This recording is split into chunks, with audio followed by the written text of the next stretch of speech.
How to enable power saving mode on Samsung Galaxy A55 5G. Open the app drawer on your device. Tap the settings app. Now scroll down. Tap on a battery. Here you can see power saving option. Tap on it. Now you can see when enable power saving mode, it will turn off always on display. Limit the CPU speed to 70%. Decrease brightness by 10%. Turn off 5G. You can also enable limit apps and home screen to maximum power saving on your device.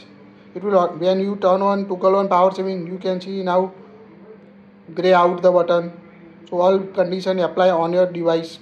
You can also limit apps and home screen to limit all background activity. Turn off as panels. Change to automatically dark mode when activate power saving mode on Samsung A55.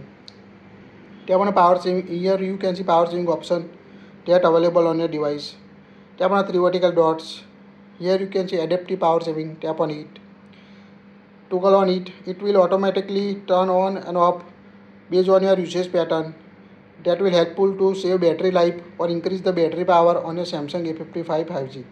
If you don't want to use, just toggle off it. That's it. If you like it, share it.